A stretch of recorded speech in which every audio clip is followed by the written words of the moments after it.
Superlek is this badass Muay Thai fighter. นี่ก็เป็นแชมป์โลกวันคิกบ็อกซิ่งครับรุ่นไฟเวทครับผม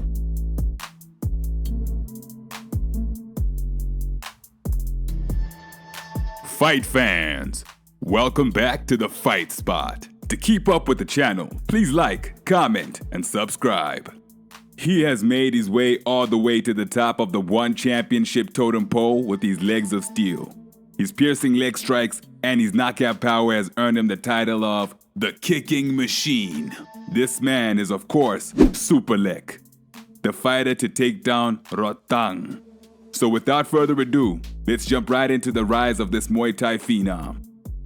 Manachai Yamshiri broke into the fighting scene after growing up in northeastern Thailand, with Muay Thai fighters all around him, including his uncle, Singdam, who boasts an impressive record of 276 wins and 67 losses.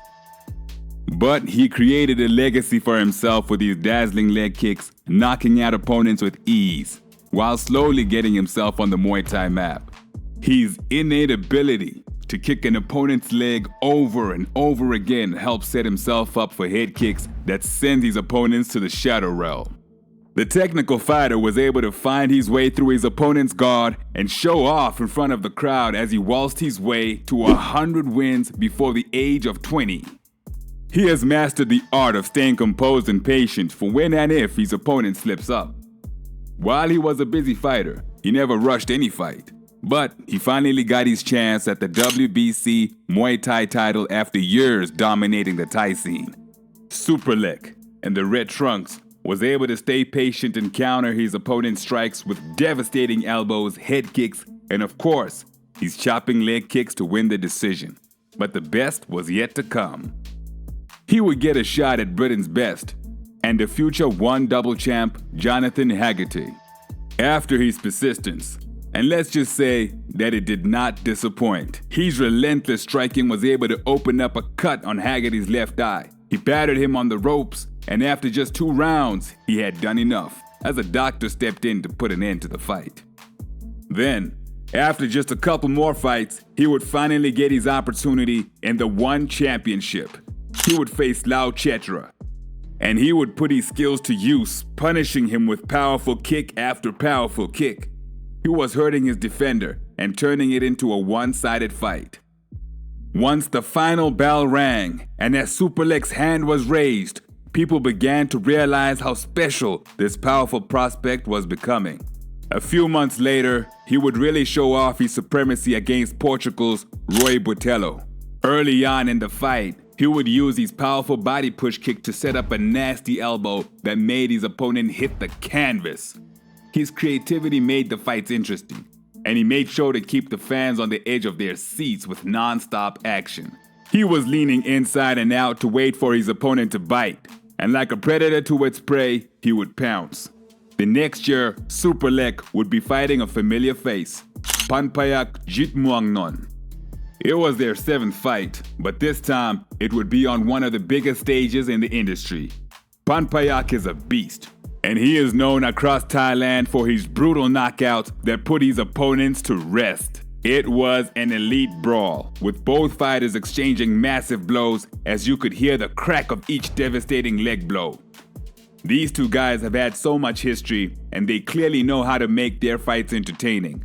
But in the end, there could only be one winner, and it was Superlek, who improved to 2-4-1 against his rival. He was then given a shot at the champ, Ilyas Enahachi. His kicks were commanding as he thrust his entire body into them, and many believed that he had done more than enough to win the battle. He was showing off his masterful technique, throwing Enahachi off balance with powerful kicks. But when the decision came, Enahachi's hand was raised, to many fight fans' surprise.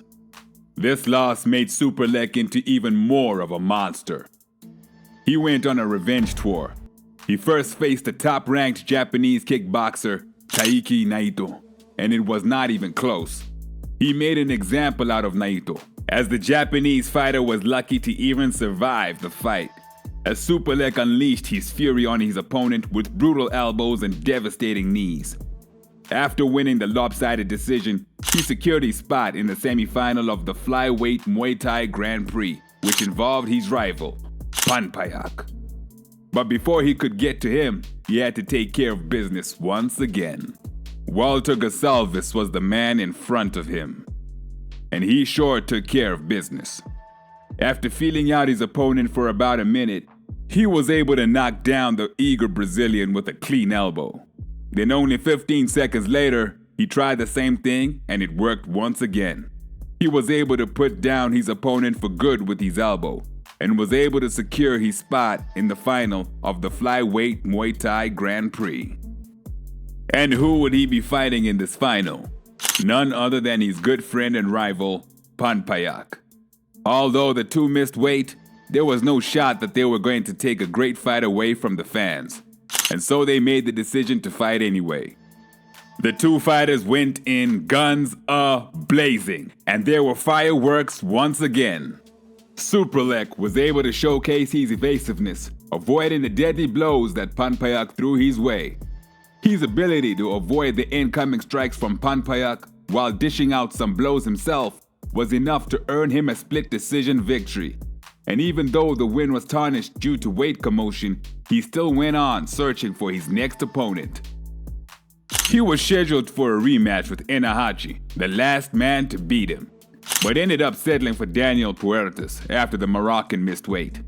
And he did some pretty serious damage, breaking through his defender's guard with every strike in the book, and eventually putting his hands to use with a straight right hand to get his defender off balance.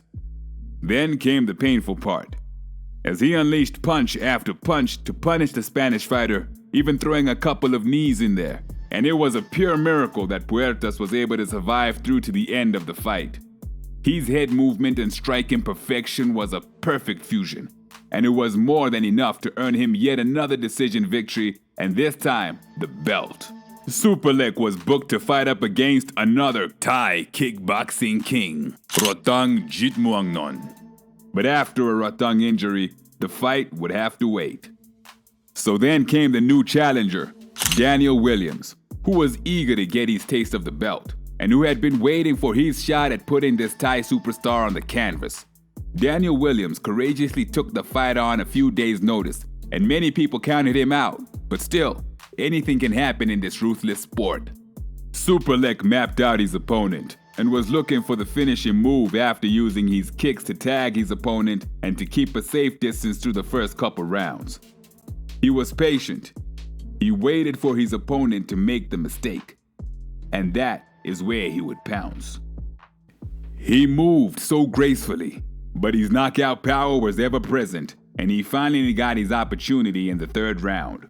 Williams, wildly going in for the kill, was put down himself, as Superlek found a clear opening for a powerful head kick as his opponent's hands were preoccupied, and everything started to fall apart for Williams, who was able to get up but greatly compromised.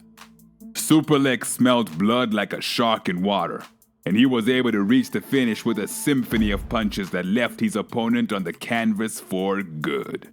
Superlek had become a poster boy for the One Championship, and the Rodtang fight was looming now more than ever. But before then, Superlek had to get a couple more fights under his belt to sharpen his skills. He first fought against a two-division WBC Muay Thai champ, Nabil Anane, who had a whopping 9-inch height advantage. But Superlek embraced the challenge, and he showed the world that he could defeat anyone. He was able to check Anane's leg kicks, and he was able to stay safe from the lengthy reach of his opponent. It was looking like it would be a good fight, but all of a sudden, Superlek flipped a switch and went to a whole different level. He set up his opponent, backing him into the corner, and after hurting him with a mean body punch that could be heard around the arena, the finish was near. Anane, clearly in pain and cowering at the smaller but stronger Superlek, was finally put out of his misery only seconds later when Superlek used his smaller size to find another deadly body shot. Opponent after opponent, the kicking machine was honing his skills. His next opponent, Tagir Kalilov, was evidence of this. When he was absolutely schooled over the course of his clash with Superlek, Kalilov stood no chance, and he was getting dismantled with every strike that Superlek had in his bag. Superlek would throw a punch, then a kick, then a knee, and then an elbow, and it was impossible to see what was coming next from the speedy Thai fighter. Superlek was using his opponent as a human punching bag, and when he bashed his opponent's skull in with every ruinous elbow, the referee had seen enough, and he put a stop to the fight, gifting Superlek with his 9th win and getting him closer to the pound-for-pound beast, Rodtang. And that is who he got, as the matchmakers figured it was time, setting them up to fight in the two fighters' home country, Thailand. It was the Kicking Machine and the Iron Man, and the build-up was legendary. The two fighters loved to make their opponents bleed with their Muay Thai mastery, and it was said to be one of the greatest fights of all time. Rodtang versus Superlek. And it's a war, dude. Superlek said, "I think it's the perfect time for us to fight each other. We couldn't run from each other any longer. The time has come right now." And he could not have been more right. The two started the fight off swinging, and Rodtang was able to draw first blood with a nasty elbow, giving Superlek a taste of his own medicine. After a brutal first round, the question was not whether or not Superlek could win, but whether or not he could survive the 5-round affair. And he responded by turning the adversity around and using it to his advantage. Superlek turned around the violence and started pummeling Rodtang, getting him up against the ropes and even almost putting him to rest with his perennial elbows and knees. The fight was living up to the hype. And even with blood draped all over his face, he fought with valor, and he went into each and every exchange as if he was convincingly in the lead. It was an absolute slugfest, and each fighter showed that they were fearless and that they were willing to risk it all in pursuit of perfection of their craft. But in the end, there could only be one winner.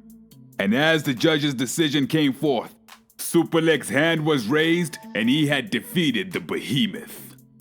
Finally, and most recently, Superlek was scheduled to face off against a former foe, Jonathan Haggerty, the one championship bantamweight belt holder. He wanted another victory after stopping him due to a cut in their first fight, but this time, the stakes were even higher. However, once Haggerty stepped into the ring, his fate was sealed.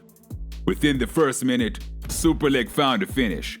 As Haggerty lunged forth in an attempt to strike Superlek, he was met with a mean elbow which put him on the ground and out of the fight, giving Superlek the double champ status and helping him put his legacy into stone as one of the greatest Muay Thai artists of all time. Superlek has risen to the top of the Muay Thai world in his 139 fights, and he embodies everything that is so special and beautiful in the sport. He has beaten all the big names, and the question now is, who will be next to face the Kicking Machine? And who will be courageous enough to try to take his belts away? So, fight fans, that will be all for this video. Be sure to like, comment, and subscribe, and we will see you all in the next one.